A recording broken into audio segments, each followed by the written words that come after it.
Hi YouTube friends, this is Emily from, I guess I have to think of a place to say that I'm from.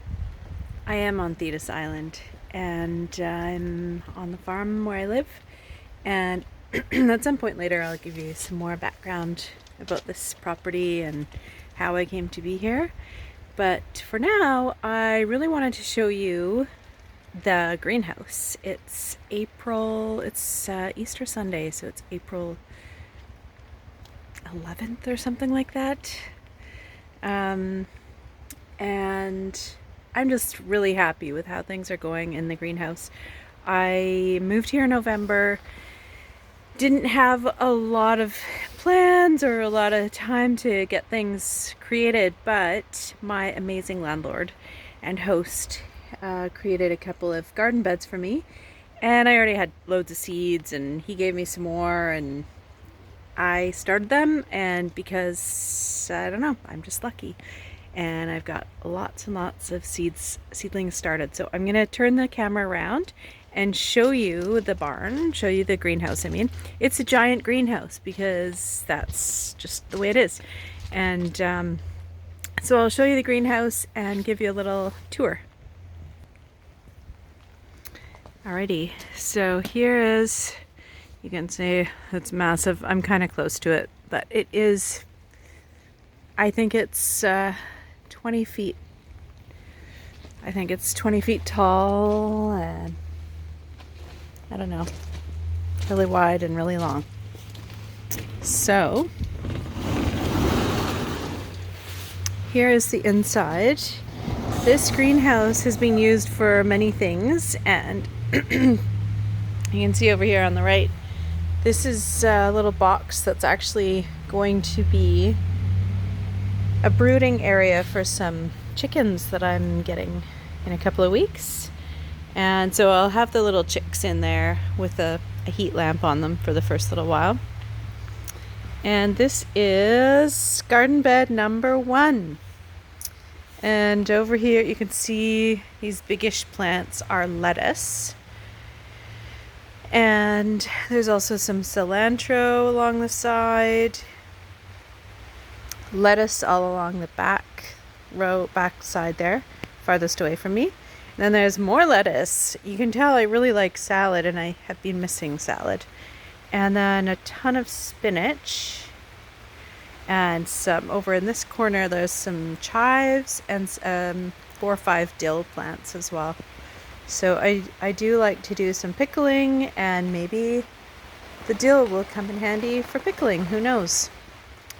I always have loads of plans, but I also know that with gardening a lot of times things don't really go as planned, so I try not to get too stressed out about it. So this is garden bed number 2, and you can see I kind of just went with an all-over spaced approach rather than having really strict rows. I mean, they are kind of in rows. They are in rows, but I don't have a ton of prepared garden beds right now, and I do have a ton of seedlings, so I just wanted to get in as many as I could. So I have kale, some radish, lots of mustard greens because I love mustard greens the best. Those are my favorite. And Hakurei turnips, those wonderful little sweet Japanese turnips that you can just eat the greens and the bulb. And some gailan, which I also love, and my mom loves gailan as well with garlic. And then, oh yes, even though all the beds are filled up, look at all these other seedlings. This tray here is going to a friend of mine. Right now, I'm taking it over to her. Over in this corner, this is woad. And this is my first year growing dye plants. So that's woad. I also have this tray right here. You can barely see the seedlings. They're not super vigorous, but that is Polygonum tinctorum, which is indigo. And everything else here is, oh, this is marigold as well, which is also good for dye. And then I have, loads more lettuce, loads more turnips, loads more, kohlrabi, gailan, kale. And over here, beets. And a bunch of squash that hasn't come up yet. And I really hope it does because I love eating squash.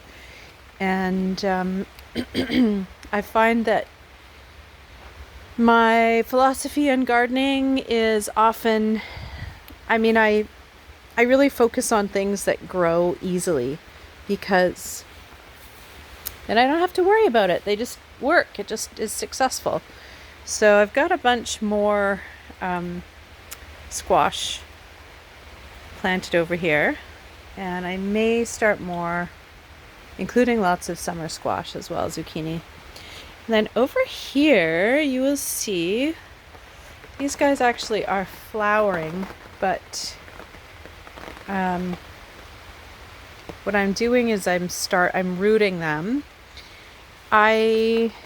One of the things that I do for money is I prune fruit trees, and I pruned this wonderful orchard this year that has been really well taken care of. So much so that even though several of the trees had been planted in the 30s, 1936, I believe, they actually were not very diseased at all. Most fruit trees in our bioregion are, bear some disease. But these ones hardly had any, and they were also really interesting varieties, including this, the little ones that have flowers on them are a cross between a nectarine and a plum, and they make wonderful preserves, really delicious. I know because the client gave me a jar of jam. And then these guys here, the taller ones, are a type of apple called winter banana. And they are called that because they apparently taste a bit like a banana, which I think probably means that they're kind of mellow and sweet, not very acidic. And they don't ripen until winter. So you don't even start picking them until like November or something like that. And then they also keep really well. So I'm always interested in things that will increase my food security over the year. And so things like winter squash that I can keep year round that store well, or apples are also really great. And kale, because kale grows year round here. Hello, giant bags of fleece. This is all fleece from last year that has not been processed yet. Holy moly! And guess what? It's shearing again in a couple of weeks. So you can see there's a giant structure in here. I'll try and back up enough that you can actually get a look at it.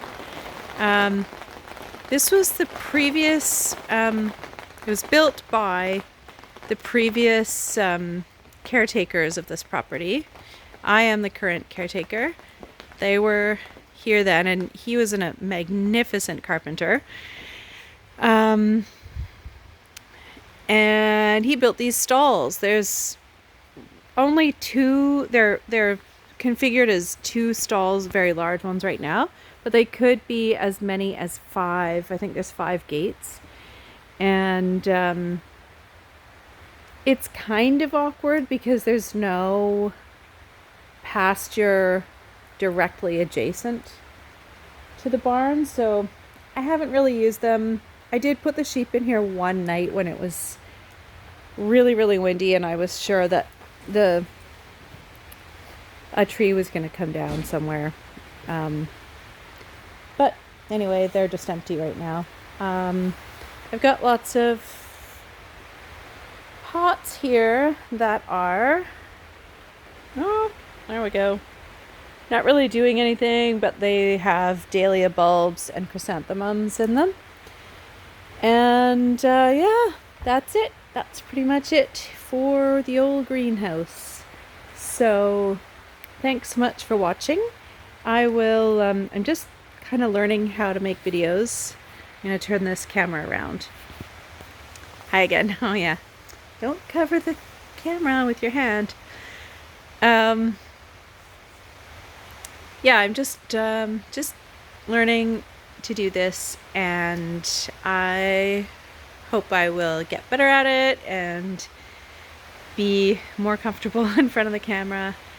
And I have just set up a Buy Me a Coffee account, so if you like what I'm doing or you're interested in seeing what's going on here and you'd like to support me, you can always do that there.